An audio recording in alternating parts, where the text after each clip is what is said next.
Allah sent His messengers to deliver humankind from darkness to light.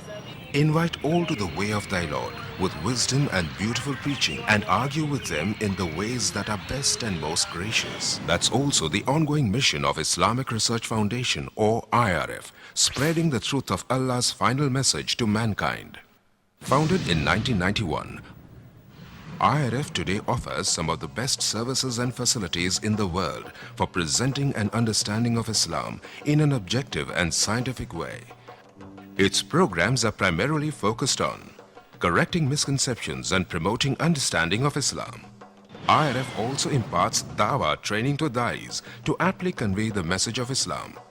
Dr. Zakir Naik, President of IRF, reaching out across countries worldwide, from America to Europe to Africa to Asia to Australia, strives to clarify Islamic viewpoints. He dispels the many media myths and anti-Islamic prejudices propagated the world over by anti-Islamic forces.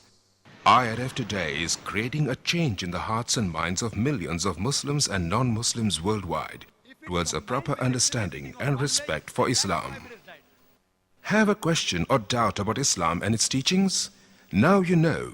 One of the best resource centers to get convincing answers from is Islamic Research Foundation, 5658 Tandil Street, North Dongri, Mumbai 400009, India. Phone 2373-6875.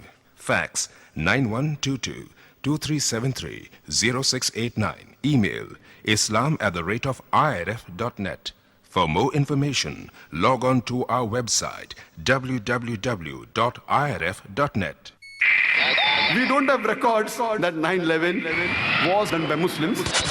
It is just a hypothesis. Muslims are being targeted. They're called as terrorists. Directly and indirectly, they're the politicians. For the vote bank, for the power, for the money. The thousands of innocent people that have been killed in Afghanistan goes to Iraq. More people are being robbed, more people are being raped. The main purpose is what? Oil. It's an open secret. They have Buddhist terrorists, they have Hindu terrorists, they have Sikh terrorists, they have Jewish terrorists, we have Christian terrorists. Terrorism is not the monopoly of any religion. It is not.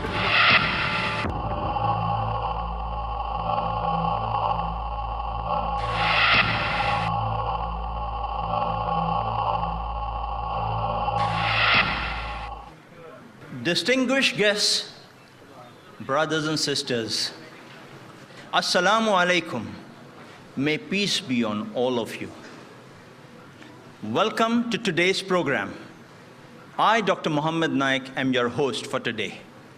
We begin today's program with the Qiraat by Qari Rehan Ghalib. Bismillahir Rahmanir Rahim.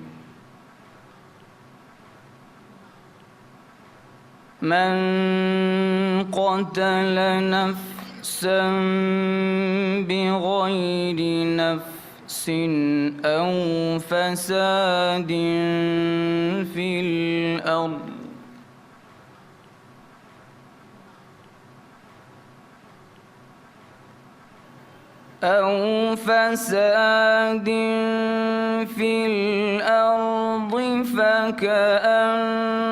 فكأنما قتل الناس جميعا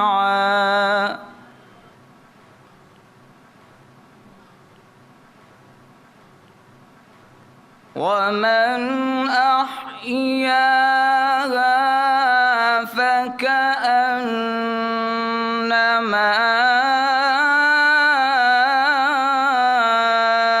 أحيا الناس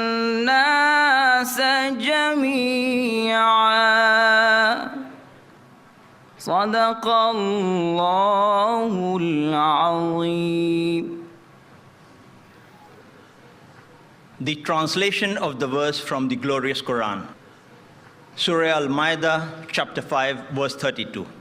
If anyone kills a human being, unless it be for murder or for spreading corruption in the land, it would be as if he has killed the whole of mankind. And if anyone saved any human being, it would be as if he has saved the whole of mankind. We thank the many Muslim and non-Muslim senior police officers advocates and intellectuals who have urged Dr. Zakir Naik to speak on this topic of terrorism and Muslims in a sensible manner. We also thank Justice Hosbet Suresh to have consented to be our chief guest today. Our chief guest, Justice Hosbet Suresh, is a former judge of the Bombay High Court who retired in 1991. A prominent human rights activist, he personifies the right blend of simplicity and righteousness. He regularly writes articles in the law journals as well as leading magazines and newspapers of India. His recent book, Fundamental Rights as Human Rights, is remarkable. He has spoken at many international forums. He is well known for his report on the riots in Mumbai in 1992-93, entitled The People's Verdict. As member of the Citizens Tribunal on the Gujarat carnage against Muslims, his report, Crime Against Humanity, released in November 2002 in Ahmedabad, is notable and very widely acclaimed. His reports on excesses against Dalits in Mumbai, students in Kerala, Christians in Gujarat, and others, too, are quite notable. An apt chief guest to address our audience today. Brothers and sisters, let's welcome Justice Hosbet Suresh.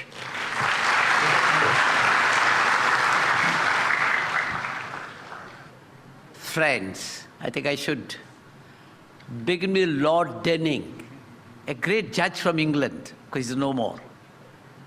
I'll just say what he said once. Judges do not speak as actors do to please. Judges do not speak as advocates do to persuade. Judges do not speak as historians do to relate the past. Judges speak to give judgments. I'm a retired judge, not a tired judge. I give no judgments, but I think I speak. And I believe in speaking.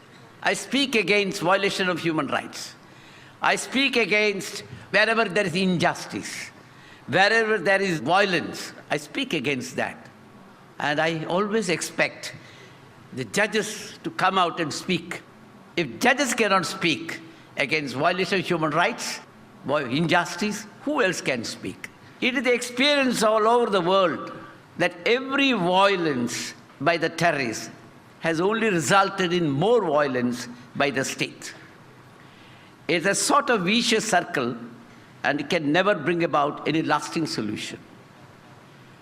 In 1984, we had certain bomb blasts in Delhi and around Delhi. The Khalistanis, it was the Khalistanis movement. Khalistani movement was very, very active at that time. The Khalistanis were terrorists at that time. So what we did, how to control the terrorists? We brought TADA law. TADA, the most draconian law. TADA has been misused, as you all know. And what all things happened under TADA law? Large number of innocent people were arrested, tortured, kept inside. I remember Justice Ajit Singh Bains, a retired judge of the Punjab High Court, elderly man. And what he did in a public meeting, he was talking of the oppression that was going on in Punjab, elsewhere. And he said in a public meeting, someday we will be free from this. Now, the TADA law had the provision for disruptive activities. Nobody could have said anything about disruption of this country. Nobody could have spoken about system.